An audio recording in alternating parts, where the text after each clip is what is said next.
Good morning, everybody. Happy Friday. I'm Jane Monreal. You're watching Live Impact News on WCNC Plus at 9 o'clock. Right now, we are following some news headlines this morning. One is breaking news as we want to tell you about the search for a driver who that is underway. This in the Davidson area. Looks like Davidson police called for this around 5 o'clock this morning, assisting Mooresville PD, Huntersville PD. Davidson police officers are looking for a driver who they say fled the scene of a crash, and canine teams are also out and about. They have identified him, a possible suspect, as the man you see here on your screen, Orlando Bruner of Troutman. He's about 6'1", last seen wearing a white T-shirt. If you do encounter this person, Mr. Bruner, you are asked to call 911 and do not attempt to confront him. But we're going to keep tabs on this as PD continue to search for this person, Bruner, Mr. Bruner, out of Davidson. Also looking for a bank robbery suspect. That was happening yesterday. The update this morning is that that person has been caught. So this occurred in the Waxhaw area, and things are much better there. This happening. We broke it to you yesterday afternoon on WCNC Charlotte at 4, and again at the Union Bank as you make your way through Waxhaw. That suspect recovered and arrested this morning. Also, just want to let you know that NBC News telling us now that the job market U.S. adding 22,000 jobs to the August market, confirming what experts are calling a dramatic slowdown in the labor market. U.S. adding just 22,000 jobs for the month of August. So as we take a look around town, things are looking pretty quiet right now. We have a check of weather coming up as well, because it is getting much warmer this afternoon and into the weekend, so hopefully much to enjoy there. Our Majestic Storm is in the Live Impact studio. Majestic, how are you? You were on vacation not too long ago. Yes, that's right. I'm back. Pacific Northwest. How was the weather out there? It was good. Got to be different than here. Much different. No humidity. We were at the beach on the Washington coast, and where we were camping there, it actually never gets hot there. Right. I mean, it's rare to even see temperatures in the 70s. So yeah, it was nice. I know. Just because you think you're at the beach, it's not always going to be hot and sweltering. We were like bundled up. Yeah, but still, there was a little sunshine, so that was nice. Okay. Yeah. I don't want to jump in the water when it's like that, though. No. Nice to have, though. This is nice to have. Look at this. Yeah. Your 4-shot. Oh, there we go. How was your guys' drive-in? Was it Foggy. pretty, foggy, or cloudy? Foggy for you? Fog. It wasn't that bad. I was in from the northwest. Okay. Oh, So, yeah, it's like kind of a blur. You know, one of those days you drive into work, you're like my what was- brain is in a fog. Yeah. What was my commute like? What did it look like? I don't know. All of a You sudden, I'm made just it. here. You made it, though. And we're all wearing the same. We're all wearing We red. are. the Look at all of us. Tone. We're of ladies in red red. here. Ladies in red on a Friday. It's a hot Friday. It is. And really, that's the big story, is just how warm it's going to get over the next couple of days. I mean, we're talking about temperatures that'll be into the 90s today and tomorrow. And we're also looking at high humidity. So we'll be watching that, feeling much more like summertime today and tomorrow. But really, one of the biggest difference in the forecast today versus tomorrow is that today we just have a small chance for a pop-up shower or thunderstorm. The chances are not zero, but they're low, only about a 20% chance. But you know that 20% chance can still mean something. So with that being said, we'll still be watching, especially this afternoon and evening, to see if any of those isolated storms do develop. If they do, they could become stronger up in our mountain location. So a brief heavy downpour, frequent lightning, that's going to be possible. But again, today's opportunity for that, only a 20% chance of that.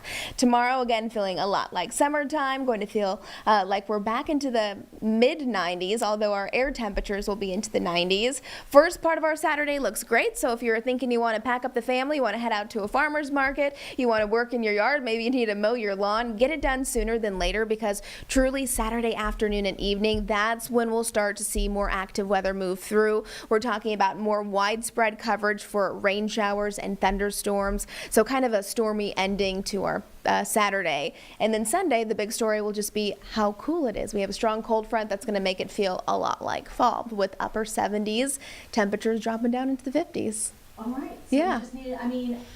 Is this our last taste of 90s? I'm really thinking so. Yeah, so I'm going to get outside and enjoy it. I'm going to soak up the sunshine, the warm temperatures, because, I mean, even looking ahead of next week, it's just seeing those kind of below average to seasonal temperatures, more fall-like, which I know a lot of people are looking forward to that, too. Oh, yeah, for sure. Fall Yeah. fashion's always fun. Mm-hmm. But yeah, it's the idea of summer. Yeah. There's something cozy about fall, though, that I'm looking forward to, where things kind of just seem a little slower. Not so, summer's kind of like fun and crazy, and then once you get Right. into fall and the winter time, it's like, all right, everyone calms Settling down. into your routine. Yeah. And now getting ready to get out the Halloween decorations if you haven't done so already. Yeah. I love Halloween, but it's early. It's Car- early. It's September. It's September. I saw the Yeah. Halloween candy bags at Costco Oh, of course. You did? Oh, yeah. in July. Yeah. Now the Christmas trees are coming out. Yeah. Trees, yep. Yeah. I'm a summer girl. All the end of summer season Yeah. clothes are on sale. Yeah. So True. That's Like true. to Get 'em do while you that. can. Like to do that. Yeah. Your girl's going to be shopping. I always do. I know you do. All right. Have fun with that. Majestic, Yes. welcome back. Thank Thank you you for very that. much. My earring is falling out of my ear. It's okay. It's okay. It's one of those days. It's fine. It's It's you one of know, those days. fashion faux But yes, pas. I do also just want to say for anyone watching weather-wise, I would say just stay close to our weather team Saturday afternoon and Saturday evening. afternoon. That's the Yes, that's going to be the potential- time where it'll actually get a little stormy. Yeah. Okay. Not tonight, right? I mean, very, very small chance for a pop-up shower storm, only like a 20% chance. So most of us are staying dry. Tomorrow just starts out fine and then kind of gets a little stormy towards the later half of the day. Stormy weather. Mm-hmm. Okay. All All right. right, thank you That's guys. Majestic. Thank you. And that's going to do it for Majestic's forecast for the weekend, Saturday afternoon, evening. Enjoy while you can. Back here, as we are taking a look as we close in on the 1 year mark since Hurricane Helene hit Western North Carolina. Here at WCNC Charlotte, we are also having our team cover the stories, the aftermath, and a lot of the fallout of what we learned and what we're still learning following Helene. One of them is the ecosystems following this devastating storm. Our Walker Lawson looked into that for us here as we approach the 1 year mark of Hurricane Helene.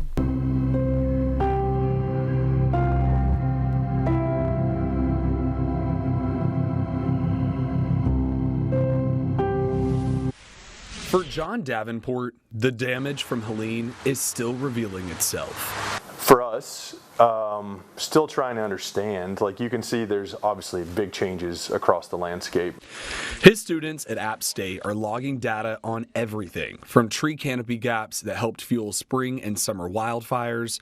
Intriguing to see as you have those significant, we call them like canopy gaps now because the trees are down, what that will do to the forest floor community. Will that open it up for more species to colonize? And so more of those maples, those pines or beeches or cherries, that's one thing that could be intriguing. But yeah, it's still early on to see. We can see those gaps for sure.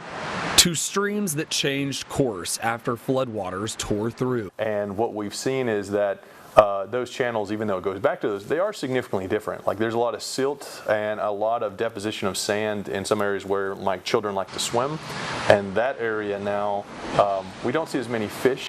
Even studying the smallest survivors, like salamanders. We sort of think that most of like the intact forest, especially for the terrestrial lungless salamanders, are somewhat still intact. Wildlife research technician Ethan Furr says each branch they turn tells a little more about the story of this ecosystem and what its future may look like. When we're seeing a lot of salamanders there, we can assume that it's a healthy ecosystem. But both warn it's still too soon to know the full lasting impact. Reporting in Boone, Walker Lawson, WCNC Charlotte. They're cute too, aren't they? All right, time right now is 9:10. Let's take a quick 2-minute break here. You're watching Live Impact News on WCNC Plus. Stay with us.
Welcome back to Live Impact News on WCNC Plus. An update now on the U.S. job growth. NBC News reporting that 22,000 jobs added in the month of August.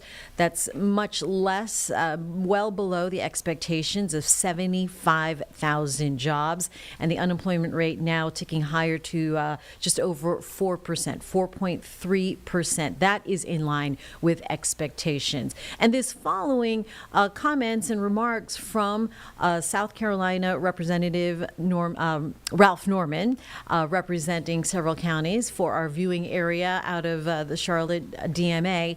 I actually spoke to him yesterday, and we had a pretty good conversation about one big beautiful bill. He supported it, but with some caveats, and he was quite candid about his feeling and remarks about the one big beautiful bill. This previously recorded interview now playing in its entirety for you here on WCNC Plus, a WCNC exclusive right now.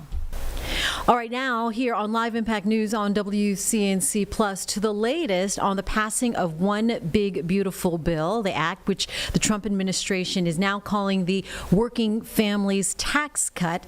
And just yesterday, House Speaker Mike Johnson touting the bill's benefits, saying he spent plenty of his time during August traveling his district. He got positive reactions. Today we are joined now by Congressman Ralph Norman of South Carolina's 5th District, which includes serving York, Chester, and Lancaster counties. Thank you for joining us here on WCNC Plus, Congressman. Glad to be with you, Jane. Thank you. Well, you supported this legislation while also raising, and I'm going to quote, serious fiscal concerns. Walk us through what some of those concerns are and why you ultimately decided to vote yes. What we did, Jane, was I was on the Budget Committee, was one of the 3 that voted it down for passage, and the reason for that was to make it more conservative. Now, let me give you some examples of what we were battling for. One was to not allow illegals to receive a government paycheck in the form of a Medicaid check. Another one was able-bodied Americans who could work but chose not to should not be getting a check, a government check of any kind. Some of the credits, the solar panel credits should have been discontinued. The 7,500 electric car credit should have been discontinued, and all of these were what President Trump ultimately wanted. And they had nuclear credits. They had, I could name you 4 pages of credits that needed to be paused until we get this country back on a firm financial footing. The $35 trillion in counting is not going anywhere until we deal with it. So what we did, as we debated the bill, we came to an agreement. The House passed it. It went to the Senate. They put some things back in there that we just didn't like. And it's mainly the Freedom Caucus who were driving the conservative thoughts on this. So when it came back to the House, the president called us over, about 8 of us, and said, guys, what are you doing? We said, Mr. President, we're making it better, and we're negotiating like you wanted us to. And to his credit, he kind of walked us through the political process of if we made changes and if it went back to the Senate, then you had 3 senators that were going to block it. Tom Tillis is not running for office. He's no fan of the president. Lisa Murkowski's term will be past when Donald Trump leaves office. She's no fan of Donald Trump. Rand Paul is no fan of Donald Trump and will vote no. So those were the 3. What we risked, had we altered it, was no bill at all, which many of the senators did not want anyway, including the tax cuts. We were not going to let that happen. So when the president told us that, we got on board, passed it, and the rest is history. The country is better off for a tax cut plan that really truly benefited the whole country, and particularly my state of South Carolina. Yeah, so let's talk about some of the benefits then for South Carolina families that you're highlighting, including that tax cut. Who specifically is really going to benefit from this? Most. Everyday working Americans. No tax on tips, had a limit of $25,000. Deduction of interest with cars that are made in the United States. It's child tax deduction. We would have seen, Jane, a 26% increase had we not passed this tax bill. And it really is a working class tax bill for all Americans, but in South Carolina, manufacturing is a big thing that it helped. For that farmer who wants to pass on his farm to a family and not face a inheritance tax, that the Biden administration would have cut that limit down dramatically. It was just a win for the American people. I hadn't seen a tax bill like this, or a big, beautiful bill that was encompassed so much in my 8 years in Congress. But if you roll it back even past that, 35 years, 40 years, we've never had a Congress get together on this. He funded the border. What the Biden administration did to this country by opening the doors to every country is now being corrected. So all in all, it was a great win. Would I have rather seen more cuts? Yes. But we did what we could while we could do it, and this was the best that we could do, and I'm excited we passed it. Let's talk about the implementation for work requirements for able-bodied adults on Medicaid. Can you explain some of these requirements, who would be able to go back to work, and then perhaps some of the safeguards in place for those who might lose coverage? Yeah, the work requirements are real important, but let me explain what that encompasses. When they say work requirements, it means 20 hours a week. Now, you think how many hours you put in on reporting, and most Americans put in far more than 20 hours a week. But the guardrails were 20 hours a week. It could be community service. It could be a variety of things. If you had, I think if you were over a particular age, it's only applied to, I think, 58 and under, or maybe 55 and under. They had, if you had any kind of physical ailment, for that single mom who was pregnant, they had waivers for that. So the safeguards were in place.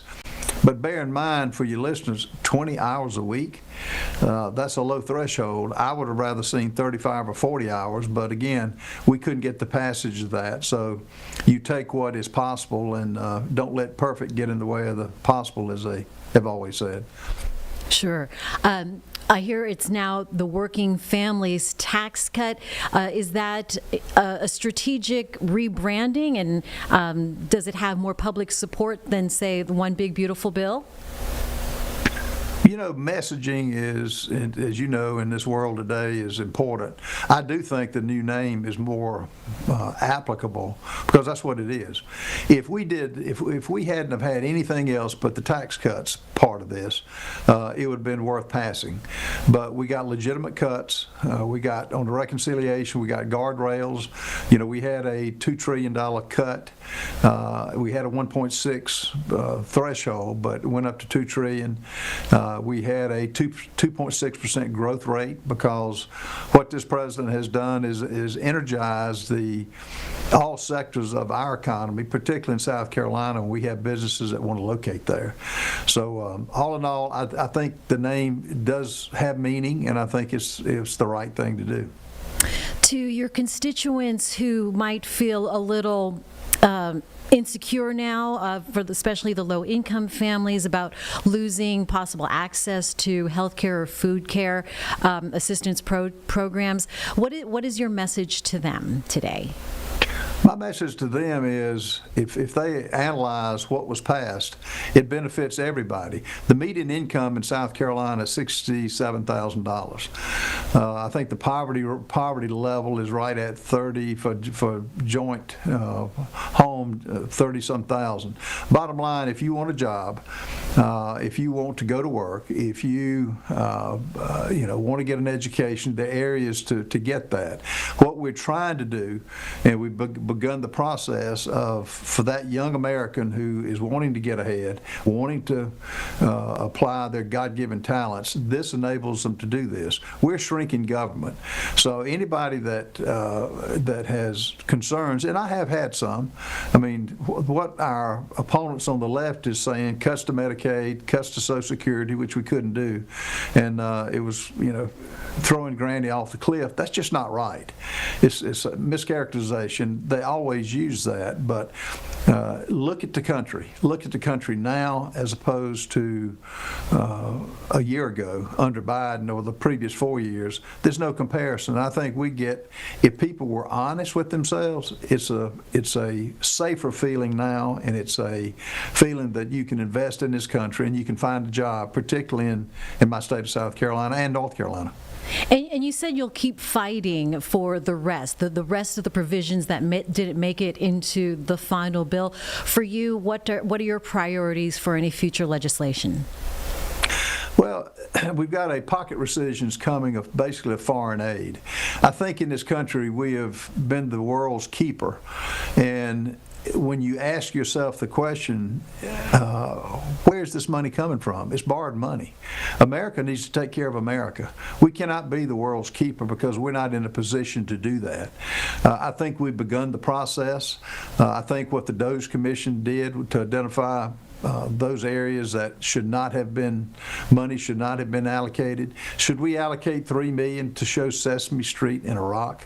Should we allocate the $40 million for building walls in Libya and other countries? I would make the argument we can't afford that, and it's not fair to the younger generation as well as all Americans to keep that kind of spending. Bottom line, Jane, we've got a spending problem. We don't have an income problem, and we've got to tackle it now. And if not now, I don't know when we do it. All right, last question, Congressman Norman. Looking ahead to the midterm elections, how confident are you in the working families tax cut? How will voters see that legislation benefit their daily lives? Will they see it by then? Oh, yeah. Voters are already seeing it. I mean, they're voting with, you're seeing it in two ways. Those states who are not embracing the big, beautiful bill or the things that Donald Trump has, you look at New York, people are fleeing, which once was a great state, and they're coming to areas here in South Carolina and the southern states. Look at California, totally overrun by government, and that's not America, and that's not the way this country was built. So yes, we're going to keep the midterms. We've got some great candidates coming up. I'll be working for candidates. And the left now, the Democrat Party is now the socialistic party of open borders, open crime, and that's not what's built this country, and I think the American people realize that.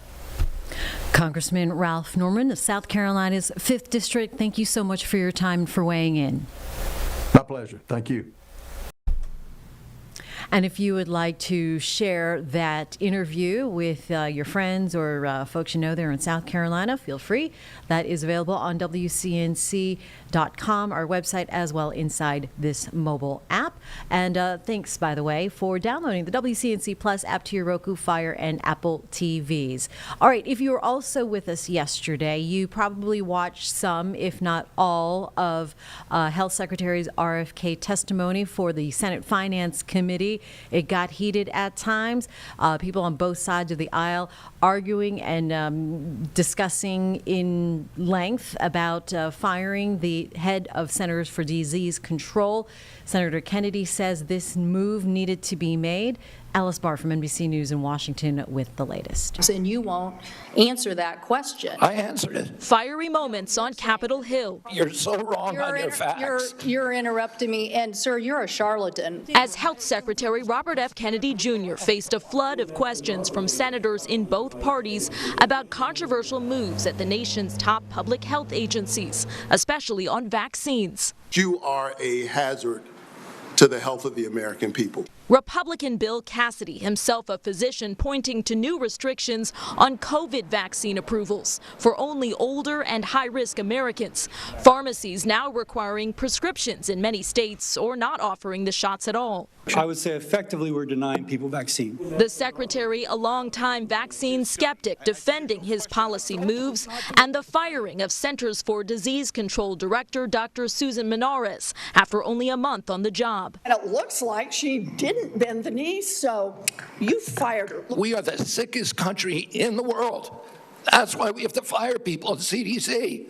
They did not do their job. He also replaced members of a key vaccine advisory committee with vaccine skeptics and canceled some mRNA vaccine contracts. Another Republican physician on the committee also voicing concerns. Americans don't know who to rely on.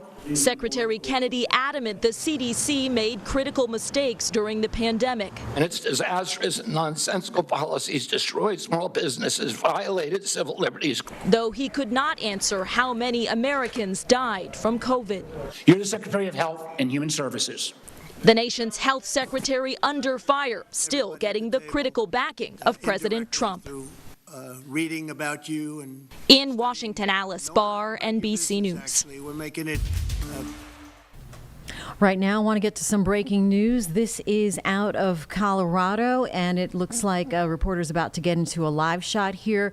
But we can tell you that there has been a small plane crash at Centennial Airport or south of Centennial Airport. What we can tell you right now is this happened early this morning. Small plane crashing into an industrial district, and South Metro Fire is responding to the scene. Right now, unknown how many people on board the plane when it happened, but Douglas County Sheriff's Office is there on scene, and we will get to more details as we see fit. Just a quick peek here at the reporter from our content partner there out of Denver, ready to do the report for them. But we can see that heavy response rescue, South Metro Fire, as well as the Sheriff's Office responding to that scene. So more coming up. We'll get some live pictures as we can get that picture cleared on our end here on WCNC Plus. In the meantime, we're going to take a quick 2-minute break here on Live Impact News on WCNC Plus.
Hi, everyone. It's a Friday morning here in the Charlotte market. You're watching Live Impact News on WCNC Plus. I'm Jane Monreal, just after 9:30.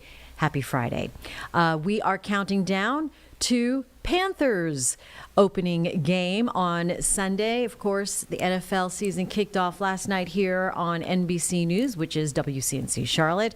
But again, with folks looking to their Panthers to do something, we got a new team. We have a coach that's ready to make some moves and prove everything is on the trajectory that we all hope for with Coach Canales. So we have our Eugene Robinson, former Panther, now here in Charlotte today, talking to our Nick Sturdivant, our number one fan for the Cats, in-depth one-on-one conversation. Let's call it an analysis of the game that's coming up against the Jacksonville Jaguars. This is previously recorded on WCNC Plus. Enjoy.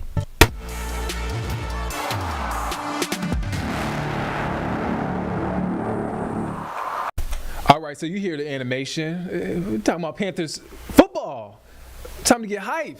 We need a name. Your favorite thing in the world. Well, yeah, we need a name. I'm still working out a name. I'm workshopping the names. I feel like I'm good with names on workshopping. I'm not here by myself. You hear the voice of Carlene Bragg, but we got the one and only Eugene Robinson here in studio to talk Panther football. You know man. that's right. How you feeling, You man? know that's right. I feed off of Eugene's energy when it comes to football, that's right, my man. brother. Let's talk about it. All right, week one, just a couple of days away. Well, week one, actually, never mind. For the Panthers, is a couple of days away. Play the Jacksonville Jaguars. Let's start on offense. We want to talk about both sides of the ball. Gotcha. All right, let's start with Bryce Young. So last year, Dave Canales comes in. He's a quarterback whisperer. He changed around Geno Smith. He helped a guy like Baker Mayfield. Yes, he did. We had big expectations for Bryce last year.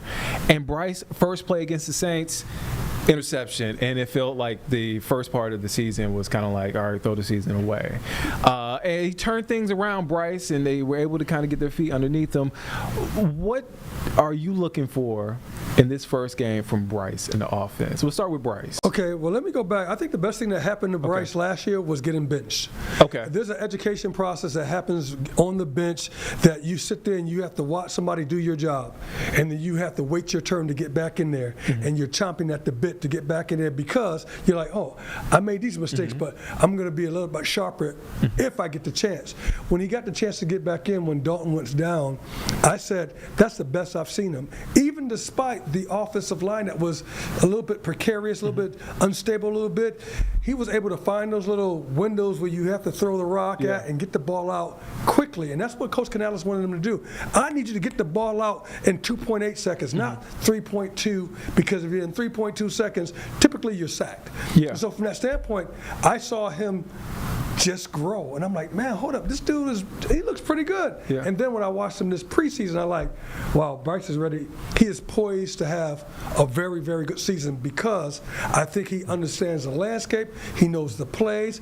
He's leading, and he's leading by example. He throws people open. Even when he hit T-Mac against Cleveland in that preseason game, T-Mac wasn't even looking for the ball, but the ball was like, boom, right on top of him when he came out that quick little angle route. Boom, it was right on top of him. I'm like, man, that's a good pass. Everybody talked about the drop. I'm like, hold up.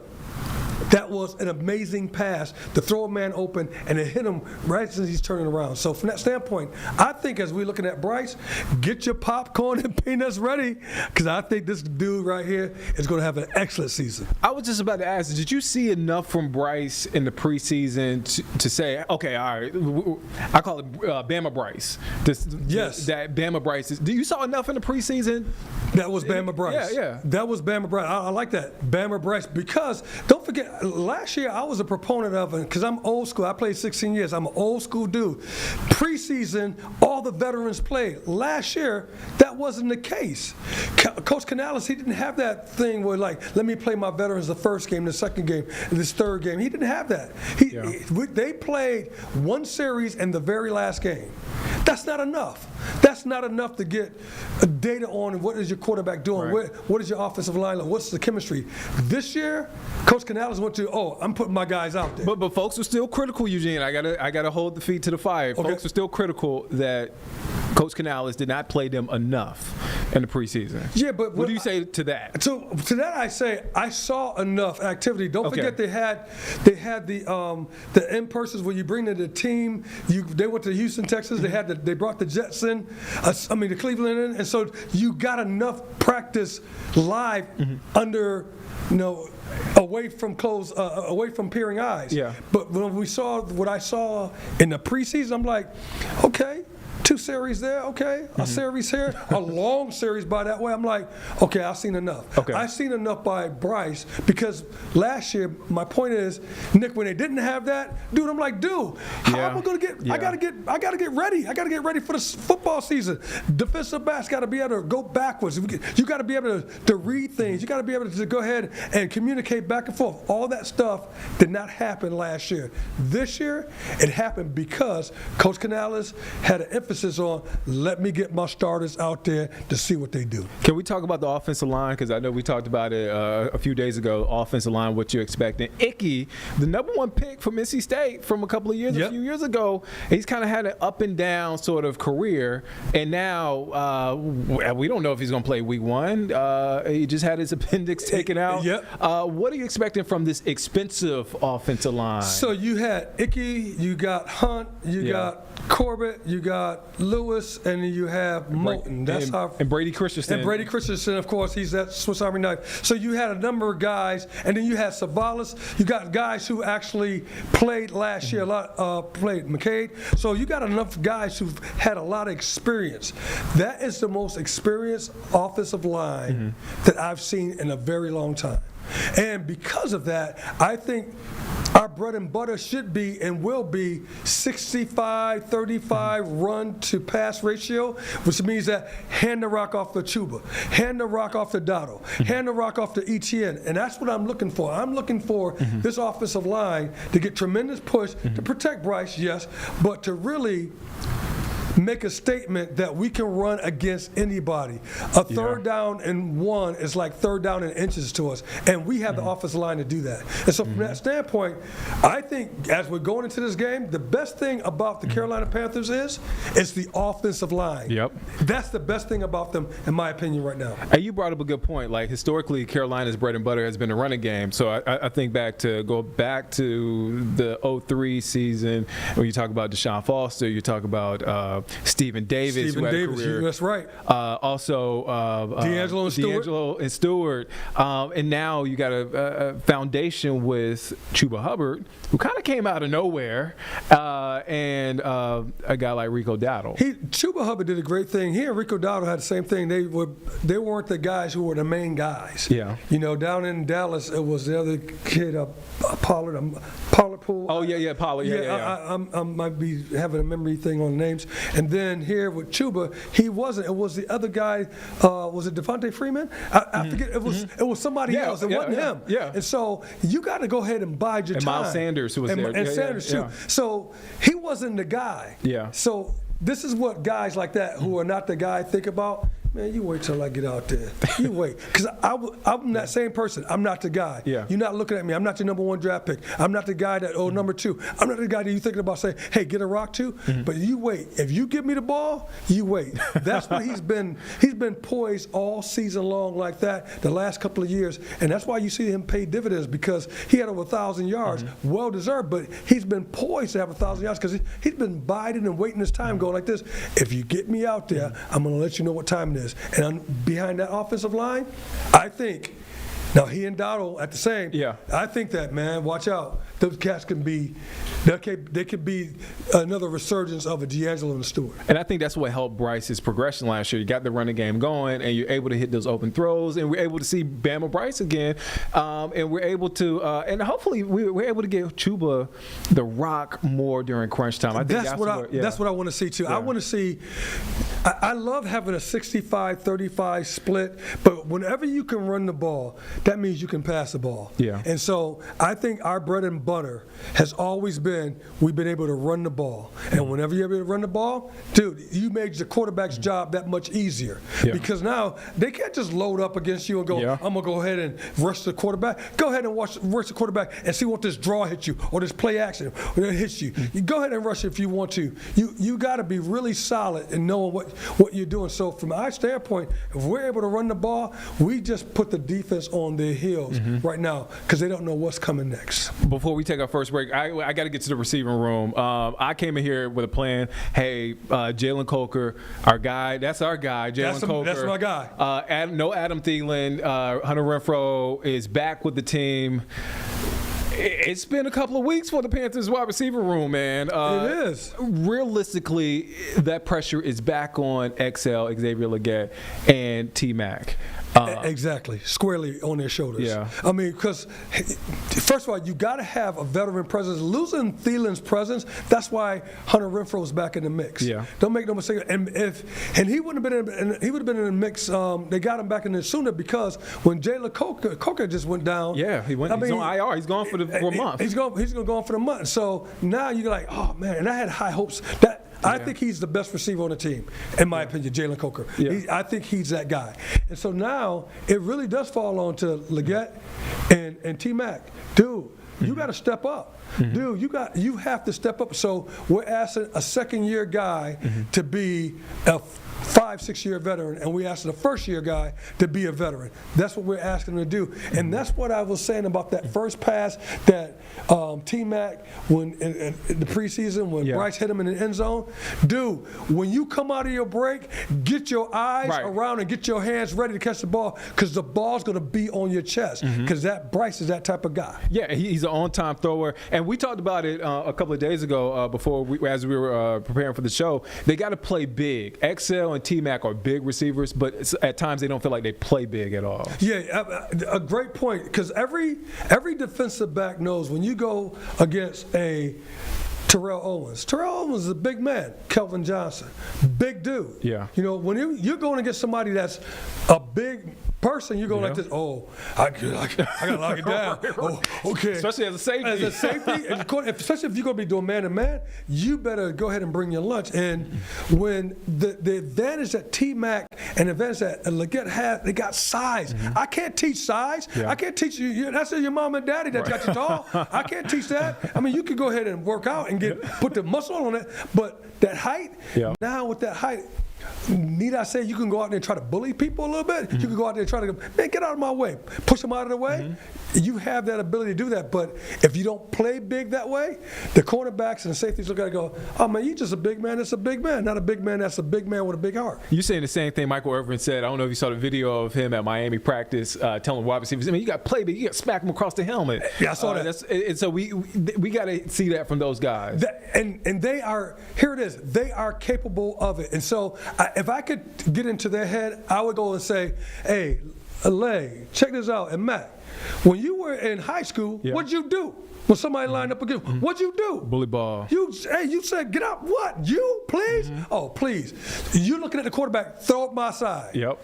I need you to go back and return to that. I don't want you to think of yourself as a rookie. I want you to think of yourself as a veteran who had football experience from Pee-wee to high school to college. That's a lot of football. Now go ahead and beat somebody down legally. Man, I'm hyped. I'm about to put on some shit. You know that's right. Beat down somebody legally. Let's take a quick break. We talked about offense. After the break, we're going to talk about defense. Back here next. And that is our cue to bring it out here back live in the Live Impact studio at 9:45. We'll get back to the previously recorded interview between our Nick Sturdivant and Eugene Robinson after our own 2-minute break here on Live Impact News on WCNC Plus. Stay with us.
And welcome back to Live Impact News on WCNC Plus. As promised, we are continuing the conversation between Eugene Robinson and Nick Sturdivant in this previously recorded interview previewing the first game for the Panthers and Jacksonville Jaguars. You're watching WCNC Plus. Look. Hey, man, Jacksonville Jaguars, we're playing the Jacksonville Jaguars. We actually got some good luck against the Jacksonville Jaguars. What are you expecting as far as their let's talk about defense first, because they have Travis Hunter. They gave away a haul for Travis Hunter, a guy who's expected to play both ways, but we know him from corner. What are you expecting to see from the Jacksonville Jaguars defense? The reason why they picked up Travis Hunter is because defensively, if you look at against the rush, they had 130. They gave 132 yards rushing. Against the pass, 257. Right? They couldn't stop. Really, they couldn't stop people. 43% on third down efficiency. So they're not really getting off the field quickly. All right. Yeah. They're getting off the field almost half the time from that standpoint of a third down situation. So I see why they got Travis Hunter, because they got on the back end, they were getting torched. Yeah. Now, in my opinion, he's a shutdown corner. He's a Darrelle Revis. He's a Deion Sanders. That dude can cover. You think so? That dude right there can cover. Okay. He's like uncanny. Like, I don't think I'm like, dude, I think they're going to outrun him, but they don't outrun him. I'm like, dude, he has a way of sticking with you. And so I think he's a good corner and a great pickup. But defensively, I think there's just holes. You got the corner is not going to come up and stop the run. Yeah. They're going to stop the pass. Primarily, that's what they got to for stopping the pass. And so I think defensively, that defense, man, Bryce Young should be able to exploit that defense. Exploit that defense big time. They only had 6 interceptions last year. 6 interceptions. The takeaways weren't there. Right. Maybe make 32 sacks, 34 sacks around there. But that was like the only thing that was happening when you went against the Jaguars. It was like, defensively, you didn't know if they were going to hold up, and they did. Okay, so let's talk about the opposite side of the ball, the offense, Jaguars' offense. So they're going against a defense in the Carolina Panthers that I looked at the rankings and I regret I looked at them, because Panthers are ranked at we the were bottom. 32. We're bottom of the bottom. Yeah, bottom. Can that Panthers defense shut down Trevor Lawrence, a guy who still we're waiting for that guy to prove that he is that guy?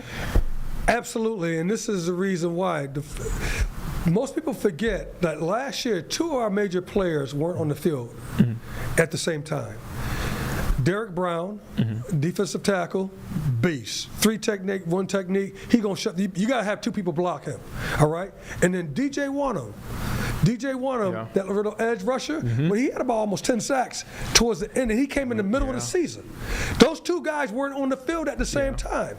Now you go get Brown, you go get Wharton, you got some other guys. We got Ashawn Robinson. That defensive front, that big defensive front just got better. Yeah. Just got better. Our defensive front got better. So from the standpoint, I'm like, this is a retooled defensive front. It ain't the same. And them dudes going to be able to stop the run and put pressure on the quarterback. They're going to make that back end of our secondary even better. Don't forget, you got J.C. Horn Jackson, a guy who I like. You got Morick, who came over from the Raiders. I like him a lot. There's another guy, DeMont. All right, we'll get back to Eugene Robinson's remarks about the Panthers and the Jacksonville Jaguars. You know, when they get into the X's and O's, it's like they're off into their own world. Right now at 9:51, September is National Disaster Preparedness Month. The timing couldn't be more critical because in 2024 alone, the U.S. experienced 27 separate billion-dollar disasters totaling more than $182 billion in damages. However, there is encouraging news here with new research for families, communities, they can fight back. To join us on what this means this morning are Mark DeCourcy, Senior Vice President of the U.S. Chamber of Commerce Foundation, and Rich LeConte, Senior Vice President of Government and Industry Relations at Allstate. Gentlemen, thanks for joining us here this morning on Live Impact News. Thank you. Thank you. Let's start with the research. You uncovered some pretty striking numbers. Walk us through what you found and why it's so important to look at this research in the way of disaster preparedness economics. Well, what we've seen over the last year with the wildfires in California, the recent floods in Texas, or even last year with Hurricane Harvey. I've been doing this for over 20 years, and I can tell you there are benefits when a community prepares. This is why we partnered with Allstate. First and foremost, to issue some research that helps protect lives, but also helps grow strong economies. And we've done some modeling, and even in the Charlotte area, what we found, if there was a flood, every dollar we put into resilience now could save up to $25 tomorrow. It also protects jobs. We estimate it can protect over 13,000 local jobs. Those could be your neighbors, your friends, or family member. And this is critically important to act now. I mean, and that's why we get insurance, right? How do investments in preparedness for families, businesses, how does that partner, how does that work into the Allstate fold, working with the U.S. Chamber of Commerce, Rich? Sure. So, for nearly a century, Allstate has helped people prepare for and recover from life's toughest moments. That's what we do as an insurer. It's core to our shared purpose. We're empowering customers with the protection that they need. But we know that preparedness pays off by helping people and communities stay safe, recover faster, bounce back stronger, and reduce long-term costs after a disaster. So for families, it hopefully means fewer days displaced from their homes. For businesses, it may mean a faster reopening. And generally for communities, resilience keeps local economies moving. But we know this is difficult. Solving complex societal challenges like disaster resilience requires a shared commitment across all sectors of the economy. And that's why we're partnering with the U.S. Chamber, really to spotlight how smart, upfront investments can reduce damage, save lives, and hopefully lower recovery costs. So together with the Chamber and with others, we're working to build a more resilient future, hopefully one community at a time. We talk about building resilience. What does this mean on the ground? What are the most effective investments communities can make right now? Sure. Well, what we do know is that this has to happen, right? Investing and preparing happens before. Can't do it once the disaster hit, it's too late. We know firsthand it isn't built in the middle of a crisis, it's built before. So the things that we look at and what we're discussing in this report, the importance of investing in education of consumers, of businesses, of stakeholders, government officials, things like stronger building codes and overall general community readiness, taking upfront actions that really help families stay in their homes and local economies moving and the national economy moving, businesses reopening faster, communities recovering with a lot less disruption. So, partnering here with the Chamber helps us amplify that message and drives real change before the next disaster arrives. And when it comes to taking those steps, and it sounds expensive, right? We talk about insurance rates going up. So how do you do that without breaking the bank? I think one of the things you can do is work together. And partnerships are really key on this. To make a plan, you should know your risk. Once you have that plan, you should practice it. You should train your employees if you're a business. You should make sure you have the right supplies and equipment. And finally, make sure you're able to communicate, whether you're a family, whether you're a business, or at the local community level, with each other before, during, and after an event. And what the research showed is, this can actually help save your economy. It can save communities a lot of money. And from our perspective, I don't see how you can afford not to do this disaster preparedness and resilience building in your community. And you can find all this, the tips, you can find the report, you can find more information about disaster preparedness and resilience on our website at uschamberfoundation.org. Perfect. Gentlemen, we always talk about, having a plan. That is kind of the first step. So we appreciate your time this morning. Thanks, as we are approaching the midway point for hurricane season here in the Carolinas as well. Mark and Rich, thank you again here on Live Impact News. Thank you. And so with that, let's go ahead and continue the record. Why not? Of Eugene Robinson and Nick Sturdivant back to Panthers Talk on WCNC+. To be able to make a lot of tackles because they're going to be able to hold up on that offensive line. And that's what we're looking at. And don't forget, I know what you're talking about, the quarterback for the Jaguars, Trevor Lawrence. He He had 3 different coaches, man. He has how many in 5 years? 3 different coaches. He's learning how many systems he has to learn. That's what Bryce was doing. You can't have the coach continue to learn stuff. I mean, the quarterback, because guess what he has to do? He has to worry about vernacular, communication. How do we say this? Do we say it like this? Is it 34 X pass at widescreen, 7 dump?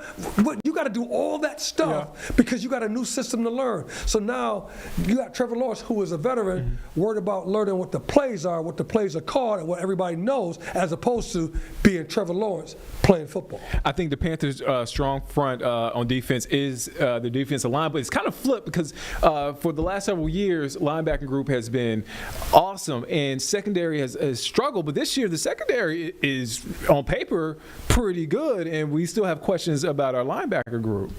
Absolutely. That's where I think that, I mean, we picked up an edge rusher / linebacker on that one is Scorton. Yeah, Scorton, yep. So we picked up Scorton, and he's supposed to fit in, be that guy. We run a 3-4 system. Yeah. On second and third down, it becomes a hybrid of a 4-2 system that we get a hybrid. But right now we run a 3-4 system on first down. That's 3 defensive linemen in your face, and then you have 2 linebackers on the outside. The 2 linebackers on the outside is DJ Wanham, and I believe it's going to be Scorton.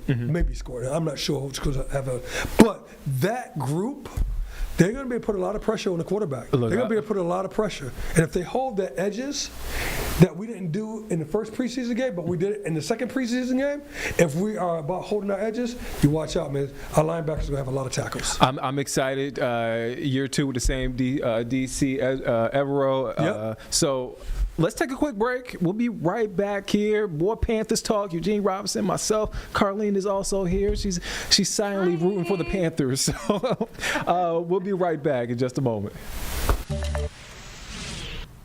And so will we. This is the live version on Live Impact News on WCNC Plus at 10 a.m. Friday morning. We'll be right back in just 2 minutes.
Welcome back to Live Impact News on WCNC Plus. We're here on the live stream, and sometimes we record things and bring it back to the live stream because we want to bring it to you in its entirety.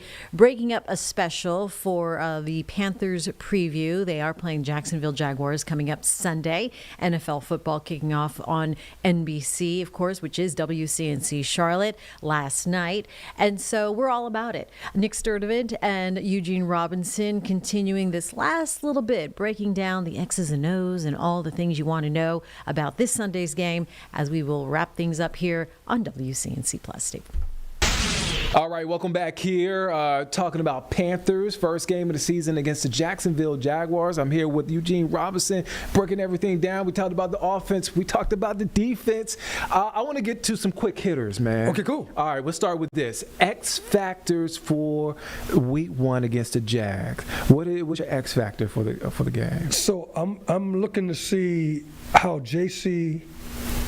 Horn, how does he do against Travis Hunter or B. Thomas Jr.? Because B. Thomas Jr. for the Jaguars, he has a problem. He's a problem. He got 10. He had over 1,200 yards. He got 10 touchdowns. I mean, he's a problem. So when we go man to man, I'm looking to see how does Jackson and how does J.C. Horn hold up against Travis Hunter and B.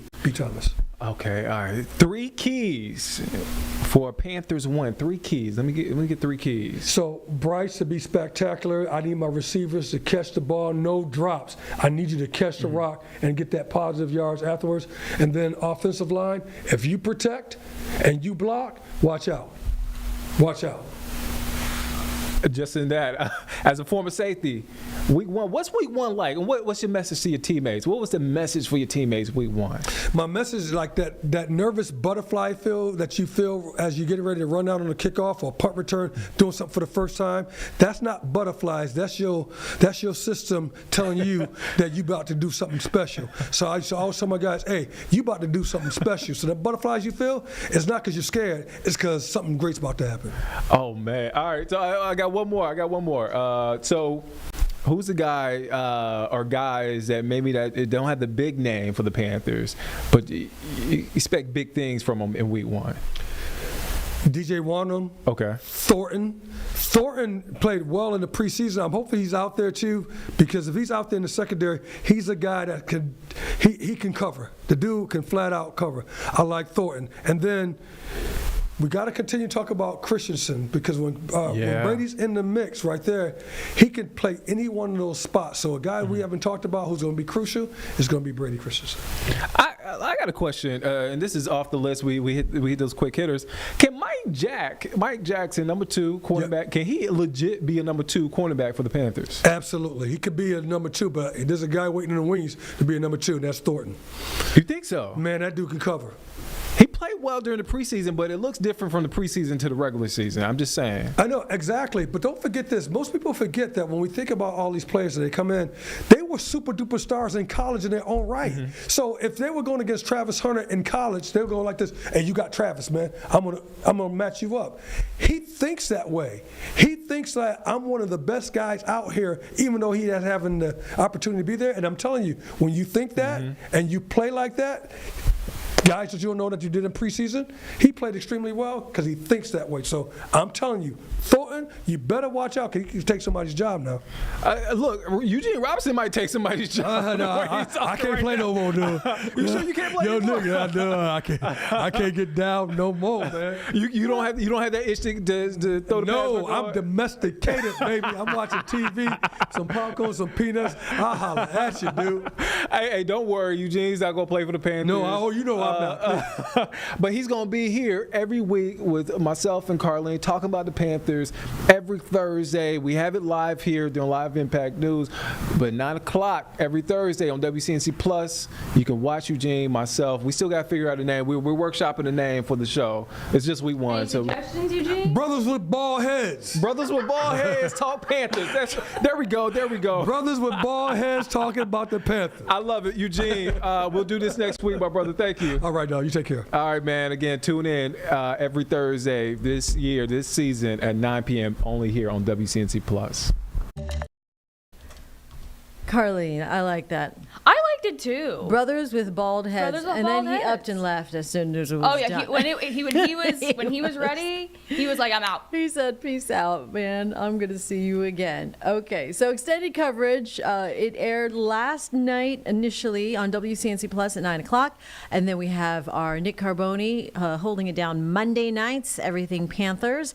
And every Thursday then you got the brothers brothers and bald heads Yeah. breaking it down. I like it. Yeah. We'll have to come up with a logo. I was trying to think, if you can draw, a ball, do some kind of bee, and then the with both their football, heads? Oh, and then yeah. both their heads. Cute. We're working. We'll We'll workshop that too. Yeah. You wanted to do this? I told Sturtevant, he was like, I don't know. Sturtevant doesn't know what he wants. He's not feeling that either. It's all about Sturtevant. He never knows what he We wants. just need to show him. We just need to show what that's Right. going to look like. All right, back out here now. We want to take you live to a press conference that is happening out of Virginia. There's Senator Mark Warner holding a special meeting with current and former air traffic controllers, including a family member of one of the flight collision victims that happened outside of Ronald Reagan Airport earlier this year. They're discussing aviation safety and modernization.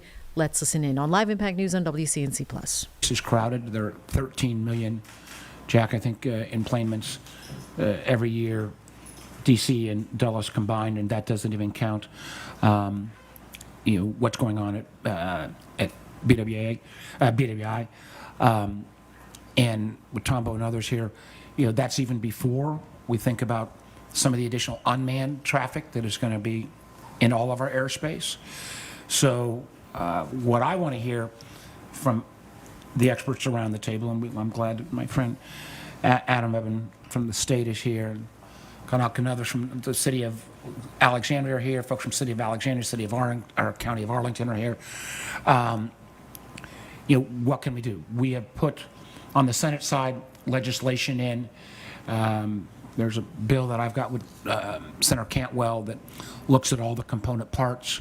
Senator Cruz has got another bill. I think that's frankly good in terms of different alternatives. But we've got to make sure we have the force to bring legislation to bear to become law. Part of this is not related to the legislation, but it does worry me with the kind of level of cuts that are being made by this administration to the federal government and to the workforce, how we're going to get the personnel in terms of FAA, air traffic controllers, and others whose really job is the front line of keeping us safe. When I get to those comments, I hope you'll speak a little bit about the ability to still recruit talent. On a separate subject, we've spent years building some great new veterans healthcare facilities in Virginia, one in Spotsylvania, one in Chesapeake. Only a third staffed at this point because how many people want to go work at the VA if you're under the threat of constant firing? So how we do recruitment in terms of air traffic control and FAA is extraordinarily important. But I don't want to go on too long. I've got lots of details on the legislation that we've got involved, and Nicholas from my staff is here with a lot of great details. But with that, why don't I turn it over to my friend Don Bart. We'll go from me to Don to Adam, and then I'd like everybody else to go around and introduce themselves and give a short presentation on your views here, and then let's get a conversation going. Don? Senator, thank you very much. I should also acknowledge him. He is my congressman, and we do have a bit of a distinction on a slightly lighter note. I think I beat him by about 3 blocks. So many of the men and women we work with, have got to fly in and out of this airport and Dulles every week to go home, and it's one of the reasons why there may be more congressional interference on these airports. Don and I have the distinctions, and I think we actually beat Eleanor Holmes Norton, the D.C. representative. We live closer to the Capitol than all other 535 members of Congress, House, and Senate combined. So exactly. If there's no traffic at the airport, I can get home in 13 minutes. Yeah. Which is a good thing. Well, I'm so glad Secretary Hegseth let you come this morning. A threat to our national security. Good stuff. I'm thrilled to be here, and I'm very honored to share a stage with my dear friend. We've been friends before we were married, and now we have grandchildren. Yeah. I spent one of the best years of my life working on the potential presidential campaign of the most popular governor in Virginia history, which turned out to be better in chair of the Intel Committee and all kinds of good stuff. But yeah, you're one of my heroes and a dear friend. And thank you, all of you for being here. This is we're Democrats, but this is very much not a partisan issue. It's a shared responsibility that transcends party lines, geography, technology. And every time we board a plane, we have to trust that we've built a system that's going to get us there. So we want to thank all the engineers, the mechanics, the air traffic controllers, the flight crews, safety inspectors, even Jack Potter, for taking us this long. And we've seen real progress. The Commercial Aviation Safety Team, CAST, has helped reduce fixed-wing commercial aviation fatalities by over 80% through data-driven collaborative initiatives. I think one of the reasons why the crash was so upsetting was because it had been so long since we'd had one. We'd forgotten what it was like. But the work's never done. And Matt, thank you so much. Just to have a representative of the families and the victims here tonight, this morning, is very, very important. At the heart of all this, is the congressional work we do on rigorous oversight, continuous improvement, meaningful accountability. We asked the Army for a immediate pause on helicopter training flights near the airport and to decrease helicopter traffic in the region. We've done this, again, in a bipartisan way. They paused all unnecessary helicopter traffic, and DoD is reducing helicopter flights by up to 10%. We do have people down south on the Parkway who are upset about the new helicopter routes, but they're away from the airport, which is the most important part. We asked the FAA to review the total flight volume of DCA to determine if capacity levels are pushed too far. I actually had a nice phone conversation with Secretary Duffy about trying to do at DCA what they'd done at Newport News, or Newport, in terms of reducing. He said it wasn't in his bailiwick, and on the House Transportation and Appropriations Committee, Congressman Subramaniam, Amo, and I successfully secured language requiring DOT to conduct an independent safety review of DCA's airspace, civil and military coordination, operational safety. And if flight volume is found to be untenable, we want to call on the FAA to reduce those flight volumes. As Jack has told us years and years, again, this is airport designed for 14 million, doing 25 million per year, and the busiest runway in the United States. We'd also requested the Department of Transportation's OIG, the Inspector General, to conduct an audit of the collision in addition to the forthcoming NTSB report. And with Senator Warner, we called for the Army's Office of Inspector General to conduct a similar audit. The Army IG turned us down. So last week we submitted an amendment to the NDAA for fiscal year 2026 requiring the Department of Defense's Office of Inspector General to complete this audit. The NDAA comes to the floor this week. Lots of amendments. We'll be working hard on all this stuff. Finally, the FAA reauthorization included valuable modernization for the air traffic control system, everything from runway maintenance to surface awareness initiatives, but we've all got to get it done.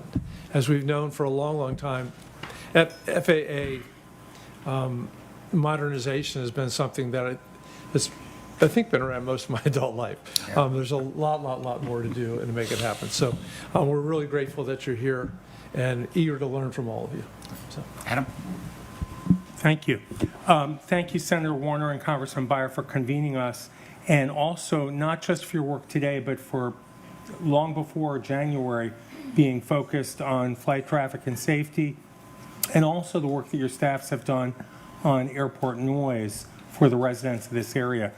Safety is paramount, but that is notable that you have been calling for reforms and to flight congestion long before this tragedy occurred. This is largely a federally and the Airports Authority run facility, but I'm happy to be here to listen and see what we can do to assist. Thank you. Thank you. Why don't we start with, Matt, why don't you start to kind of give us a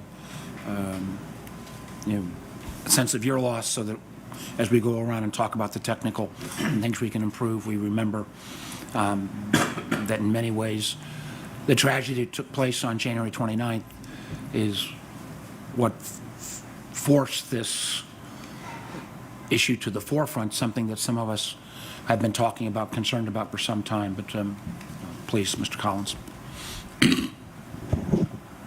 Thank you, Senator Warner, and thank you, Congressman Byer, for having us here today, having me here today.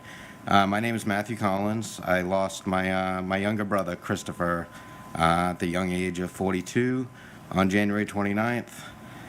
And what started for me as a, how can I honor my brother's memory has really turned into, I've met a number of other families from this flight, been working with a number of other members of the flight on trying to make improvements, and now it's more, how do we honor these 67 people? It's not all about my brother now.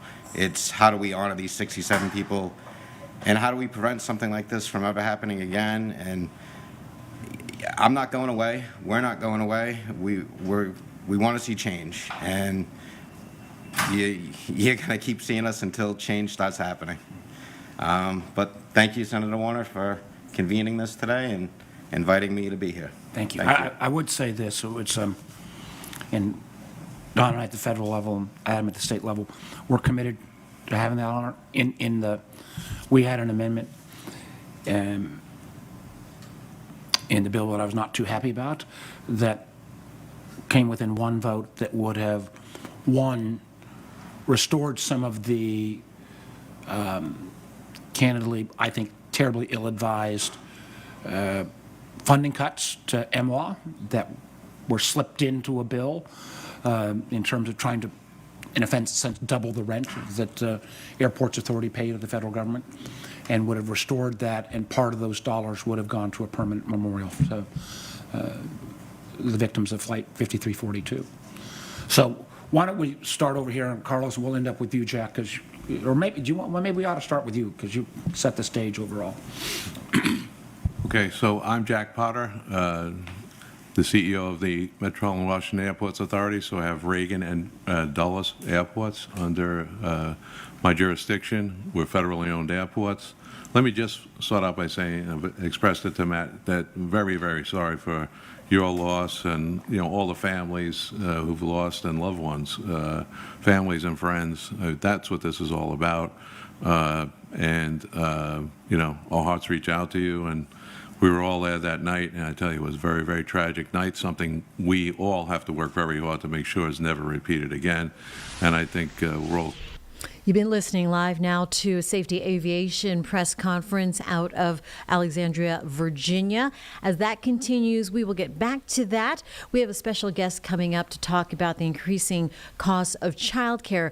That's after a 2-minute break here on Live Impact News on WCNC Plus. Stay with us.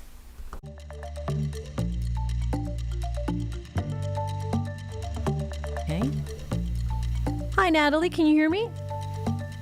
I can. Hi, Jane. Hi, thank you for hanging with us. We are in the middle of a 2-minute break. We've got about 1:45 left, and then I will come back right out to you. Perfect. Thank you. All right, thank you. Stand by.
And welcome back to Live Impact News on WCNC Plus. I'm Jane Monreal.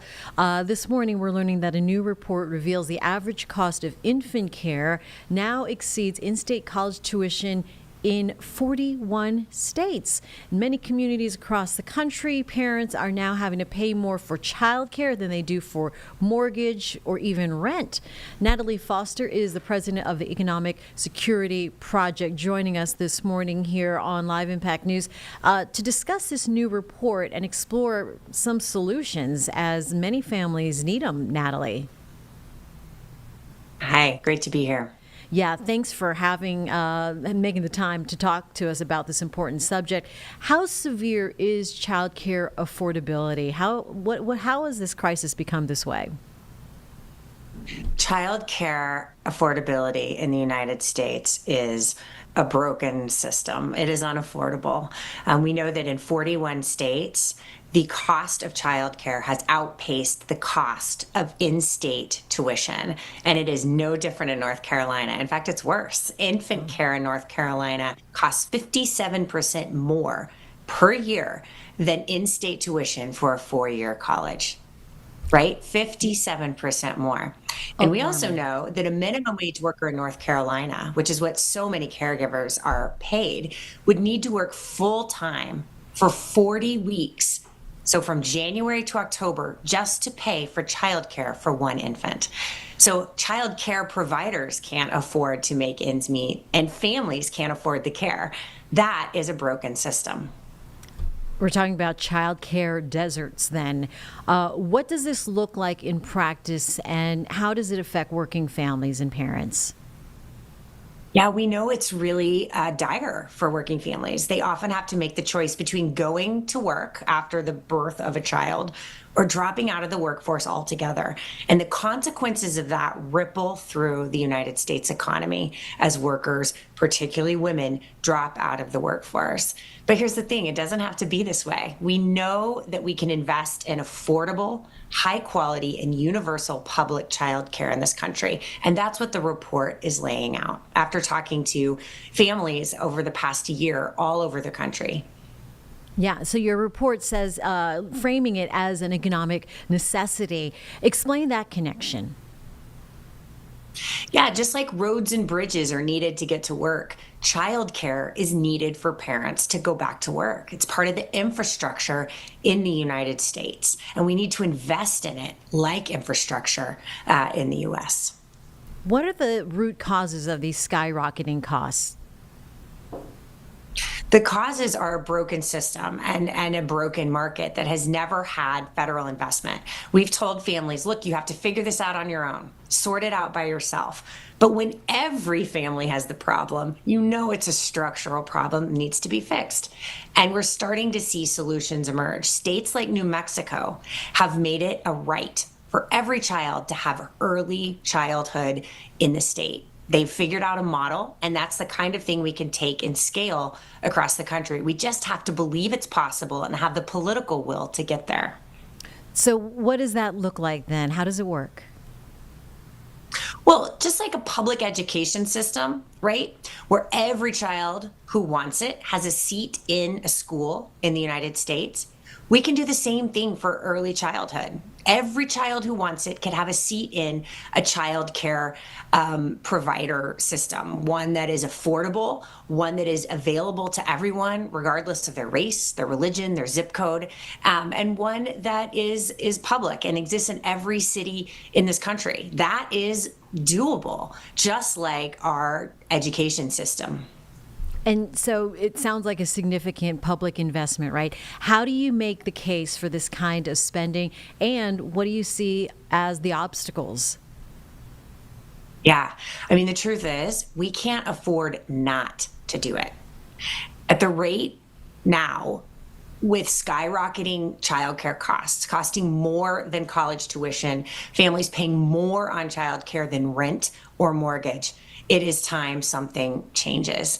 And the cost to the U.S. economy of having parents drop out of the workforce, unable to pay for childcare, is significant. So we have to invest in it, and we know how to do it. The model is here. It's here in the report. All right. How can families advocate for change in their communities? Because that's where it starts, right? Right at home.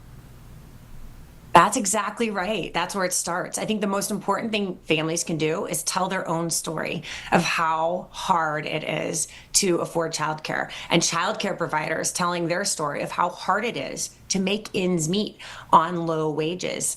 It's important we tell those stories and we tell them to elected officials. And you can go to economicsecurityproject.org for more information. All right, Natalie Foster, thank you for joining us this morning. An important conversation that needs to be had. So thank you for bringing the attention to that. Increasing childcare costs, it's tough. My pleasure. Thanks for having me, Jane. Of course. All right, now we're going to take a quick 2-minute break as you continue to stay with us here on Live Impact News on WCNC Plus.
Welcome back to Live Impact News on WCNC Plus at 10:30. I'm Jane Monreal. We thank you for continuing to watch here for important discussions, live, local, national, international news, as well as live press conferences and events. Speaking of which, what's happening right now out of Virginia, it is an aviation safety discussion following the a fatal collision that happened between an American airline outside of Ronald Reagan Airport earlier this year. Let's listen in on Live Impact News on WCNC Plus. Of finding funding and grants to get simulators become enhanced that they have at Oklahoma. So that's one of the things that if we're going to get more people out into the workforce for that training to get all that, we need more people there. And right now, Oklahoma, it's just not enough. So for more colleges to become enhanced, let's get that funding that the same, pilot simulators and things of that can also have. Thank you.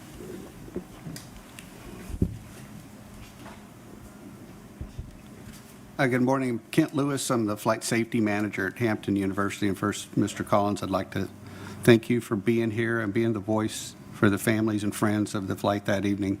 We've been in that situation before myself with some of my friends, and I know it's not a great space to be, but I know that what you're doing will lead to great things down the road, and I appreciate your effort and all that of all the other family and friends that are chipping in to push this forward for continuous improvement. Senator Warner and Representative Byer, thank you for providing this venue for this discussion to open.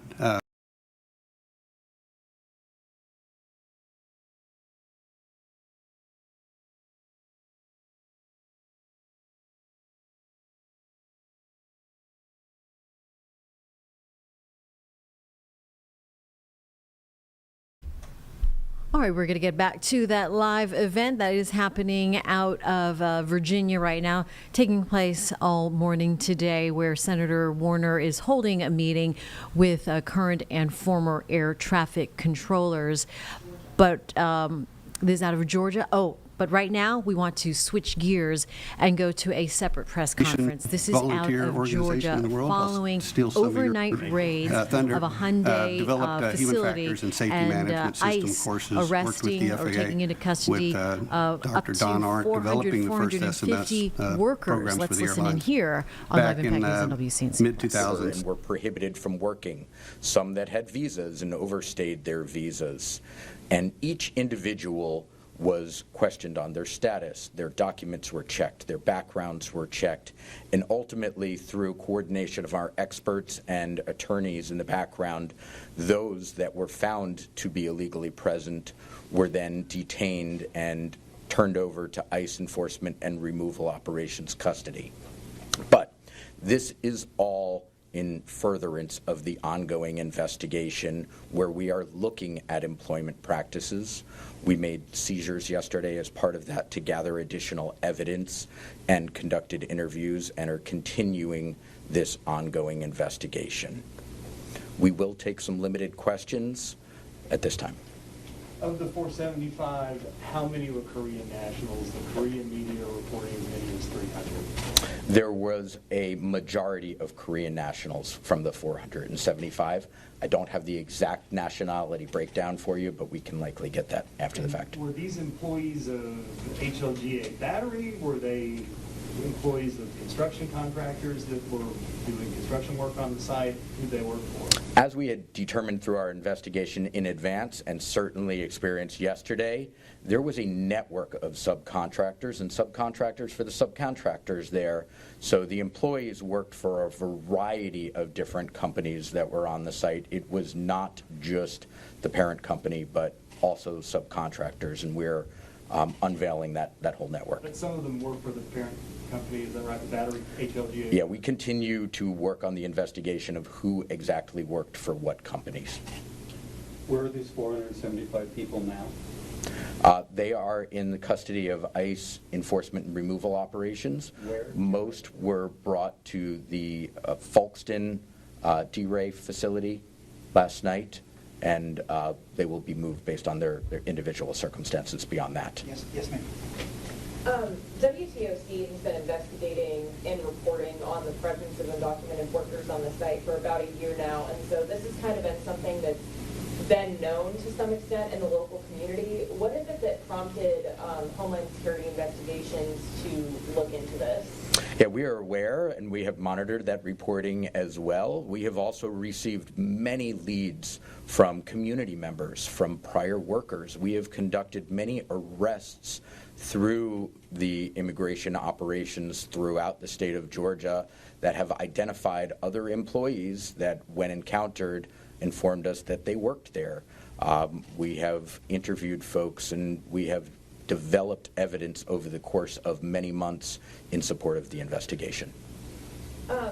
What are some potential consequences that the company could face, or is that something you can speak to right now? I don't want to speculate on ultimate. This is an ongoing investigation. No charges have been filed, so that means that no wrongdoing is being accused at this time. Yes, ma'am. I had a question. Was anyone injured during the process? Did anyone die during the process of this raid? There were no substantial uses of force. There were no injuries reported, other than one individual was overheating a little bit and was treated on scene, and one agent suffered a minor laceration while conducting it, but no significant injuries. Okay, and then during the process, you said this was a multi-month process. Can you kind of, I guess, give how many months did it take? I guess is my question. This has been ongoing throughout this year. So can we say January? I don't have the exact start date of the investigation. How does this operation compare to other operations in the state of Georgia and across the nation? Was this one of the largest ones, or can you kind of give us an idea of how big this was? This, in fact, was the largest single-site enforcement operation in the history of Homeland Security investigations. Okay, any last question? Across the country, yes. Last question? Yeah, did HLGA battery, did they use E-Verify in their employment practices? I don't want to answer for them. One quick one. Is there any evidence of labor trafficking at this point? That is something that is always part of our investigations when we're doing employment investigations. As I've indicated, there have been no charges filing, but it is certainly something that we will be looking for. Okay, thank you, folks. Appreciate it. We can handle any follow-ons after the fact, okay? Thanks, sir. Ma'am. Thank you very much.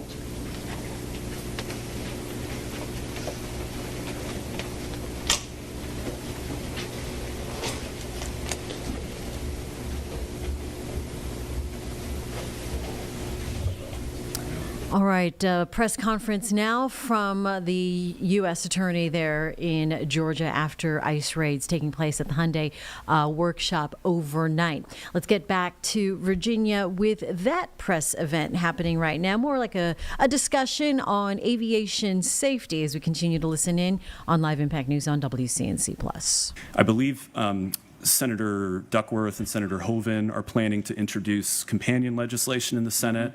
I just wanted to flag that as well. Thank you again for convening us, and looking forward to the discussion. Thank you, Senator Warner, Congressman Beyer, for convening this roundtable. My name is Stephen Shems. I'm the Government Affairs Director for the Association of Flight Attendants. We represent flight attendants at 20 airlines, 50,000 members nationwide. To Mr. Collins, we also represented the flight attendants on the PSA flight. So our futures are entwined forever, and we will work with you to make sure that we never forget the tragedies that occurred and that we make the fixes that are necessary. I do want to echo a lot of what's been said around the table, that this is about shared responsibility and shared agenda, and that we all need to make sure that we're working together. Flight attendants, pilots, air traffic controllers all need to be talking, looking out, and making sure that we are speaking up when we say something that is not right, and to feel that we have the right and the privilege to do so. I will say that on safety management systems, they're great and they work and they're well, but we need to make sure that any management system or aviation safety systems protocols are non-punitive. They used to be that you would just come out and report if you saw something wrong, and so that it could be corrected and fixed, but we are seeing now a move towards punitive actions taken against people who speak up and speak out. And so if we want to have a true safety culture, you have to be able to speak openly and honestly about the issues. Happy to be here and happy to participate in any discussions that come across the table. Thank you. My name is Carlos Aguirre. I'm with the Professional Aviation Safety Specialist. I'm the Secretary Treasurer. I've worked at Miami Air Route Traffic Control Center as a system specialist and also at the FAA Command Center in Warrenton before assuming my position as Secretary Treasurer for PASS. First off, I just want to give my sincere condolences to Mr. Collins and all the families of the tragedy in January, and to make sure that everyone here is a member on this table, member of the aviation ecosystem, and it's our duty to make sure that we get to the bottom of what happened and make sure that it doesn't occur again. Do everything that we can to make sure the safety systems are in place, that a tragedy like this doesn't happen again. PASS represents 11,000 FAA workers. Among these are air transportation safety specialists and aviation safety inspectors. The air transportation system specialists within the technical operations unit ensure functionality of communications, computers, navigational aids, and power systems vital to safe air traffic and the mission of pilots and controllers. They touch nearly every piece of technology in the air traffic control system. We cannot turn on the lights without them. Over the last few years, PASS has been working with FAA and Congress to get the FAA technical workforce staffing numbers healthy again after years of decline. We are happy to see that the FAA is now taking action to hire technicians and surging the hiring of technicians, and that they have in place an aviation workforce plan that will soon be published. At least that's what we hear. The brand-new air traffic control system that's being proposed by the Secretary and the FAA Administrator is a bold and ambitious proposal to modernize the national airspace system. PASS has long stated that the obvious solution to concerns with reliability and operational continuity is expediting new systems in the NAS. We strongly believe that this workforce has the expertise and the capability to assist. We're committed to the mission excuse me, and able to accomplish the work if given the proper staffing and training. We're focusing, making sure that the FAA is focusing on a fully staffed and trained internal workforce. The FAA strengthens long-term resiliency of the NAS by doing so. And we welcome the introduction of the Senate Bill 1985. We support any proposal to add opportunities to improve and strengthen safety management systems. SMS is a core component of predictive and proactive modeling initiatives in aviation, and we're always in support of any bills that would enhance aviation safety. Thank you for having me here. Well, thank you, everyone. I want to make sure we get get into the heart of this. First of all, just a couple quick comments, Sean. What you say about mental health resonates with me. One of the things that I recall as governor was our National Guard units who were constantly deployed to Iraq and Afghanistan, and there was a huge reluctance to acknowledge mental health issues. And I think we've, in the military, some of that has been removed, but it resonates with me. I want to take a look at that legislation in terms of, air traffic controllers, pilots, flight attendants, others, really makes some sense. I want to, one of the things that I know is already in the public domain, but it just, I'll do this. How many of you use DCA as your kind of home airport? Let's do this, okay. How many of you have had, and press people can answer this too on this. This is not a gotcha question. But one of the things that kind of struck me, this was a great stat out of the first preliminary report. Between October 21 and December of 24, there were 15,214 near midair incidents between planes and helicopters at DCA. Jack, had you heard that number? Is that? Yes, but they were in close proximity. Yeah, but again, how many of you have had a landing at DCA where you're not really aware you're a passenger, but you've had the plane's coming in for a landing, you divert, and you have to come back around? Again, there are such unique components to this airport that we have to grapple with. And and I am not the expert that I used to be on Commerce Committee, and I remember in 2009 I got here and at the Senate, and they said, Senator, we're going to get airport modernization, air traffic control modernization done. We're going to move from the radar to GPS by 2015 or 2018. And I do want to get more on that, but this issue for the non-technical people, and I will try to do it in the simplest way. The ADS-B, Tom, what we were talking about, is to making sure that there is that signal that goes out from the plane that will let everybody else know. In the night of the tragedy, as you know, the military helicopter didn't have their ADS-B on, so they have had an exemption. So the legislation that and I think our bill is better than the cruise bill, but it's kind of all, there's three buckets, shared airspace, how do we deal with this ADS-B, in continued use, really focusing on busy airports, which clearly we fall into, independent review, risk assessments, so that's air traffic safety. The FAA staffing and air traffic controller pipeline. When I was first running for senator, the single best lobbying moment that ever took place was one. We are going to take a quick 2-minute break here and get you back to that aviation discussion in just a couple of minutes. You're watching Live Impact News on WCNC Plus.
Welcome back to Live Impact News on WCNC Plus, an event taking place right now on safety aviation out of Virginia.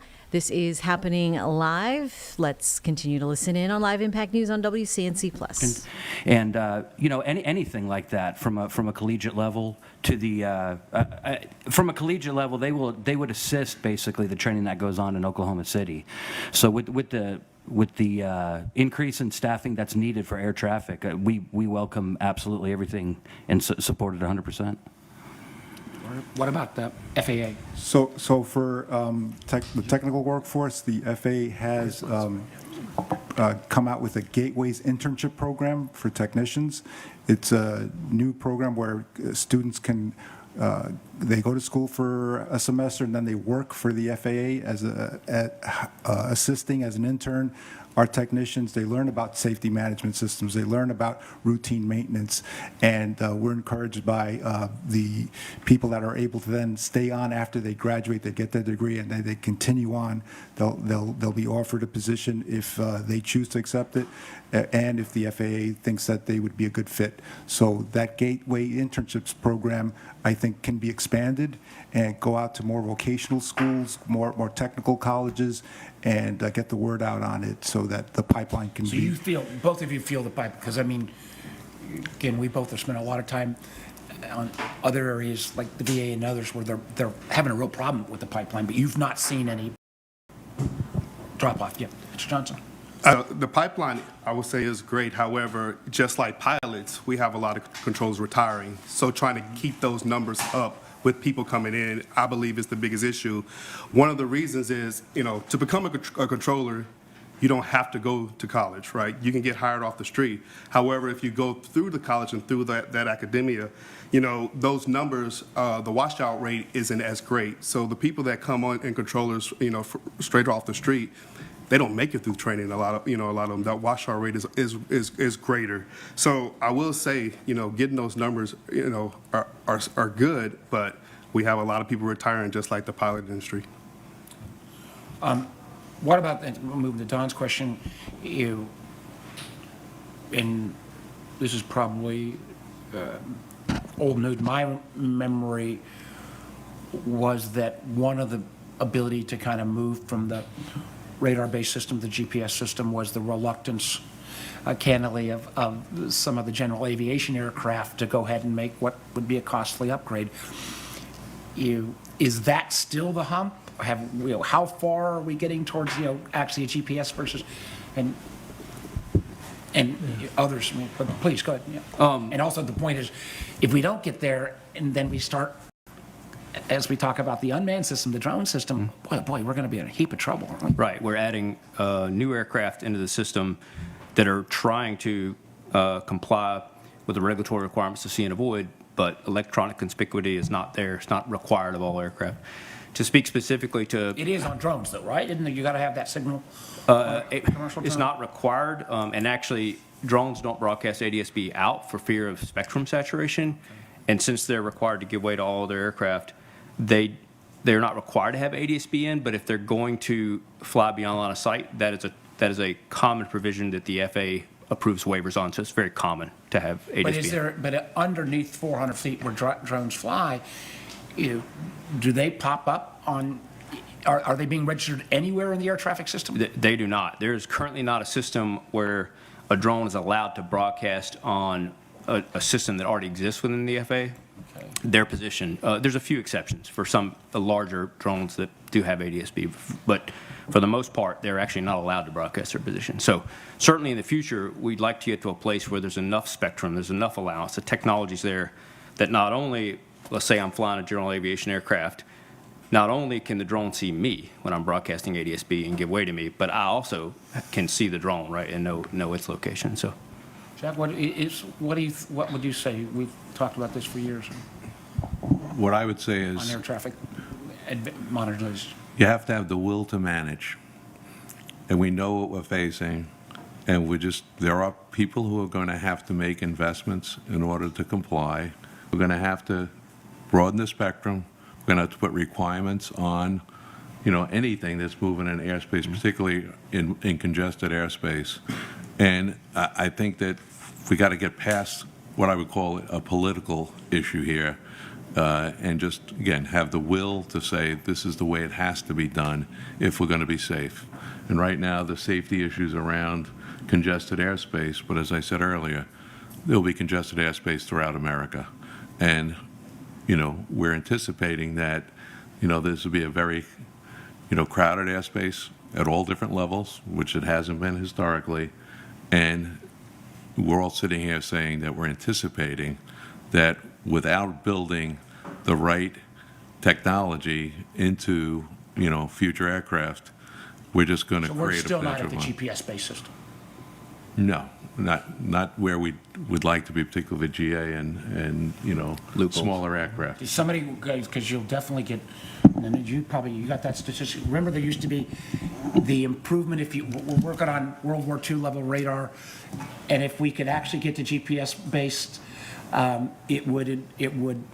Somebody give me the factoid here about how much greater improvement, how many more planes you could fit, how much fuel we'd save. There was such overwhelming. Do you remember those? Yeah, I don't remember the Why exact. don't you give them the stats? Somebody, where's a staff member? Give Bayer the stats so we can.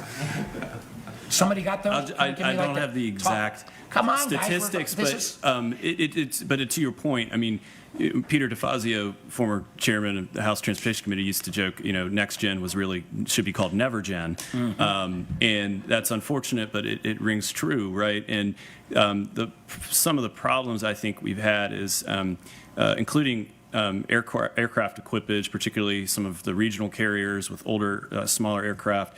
The FAA, when it does have a chance to implement new procedures or performance-based navigation or optimized, descents, that would, in theory, help with efficiency, but also safety. Some of the aircraft aren't properly equipped with the technology to fully take advantage of that, right? And so then you have some pilots who are forced to kind of do workarounds. They have to talk more to controllers, which increases workload. And so the aircraft equipage piece is certainly a part of it. And the other thing that's challenging, right, is, the ATC system, I mean, it's really a system of systems. And you can't just plug and play. You can't just take something out, make upgrades, put it back in. You have to run it continuously. And so the ability to do this is going to be contingent on, obviously, the political will and the management at FAA, but also, frankly, I go back to the funding. And I know, and I get why a lot of members of Congress are perhaps hesitant to give FAA a significant amount of funding. I don't think anyone's asking for a blank check, and that's why we need detailed plans from the FAA and DOT to get But this is there done. not even a requirement that for all new aircraft, whether general aviation or commercial, that they still don't have that requirement on a going forward basis? So the requirement doesn't necessarily pertain to the aircraft. It more pertains to the airspace that the aircraft is flying in. So if you have aircraft, for instance, that are flying into DCA, DCA is considered rural airspace. So technically speaking, you have to be ADS-B equipped to enter that airspace. There are a few minor exceptions. An aircraft that doesn't have an alternator on board, such as a really old aircraft, can ask for permission to enter. Absolutely. And it doesn't have to have a transponder. But the notion of having your system, still relying on radar versus GPS, there is no requirement that You've been watching live an aviation discussion with previous and current air traffic controllers on aviation safety. We thank you for joining us here every morning from 9 to 11. I'm Jane Monreal. I'll be back here on Monday. Have a great Friday, and Charlotte Today is up next.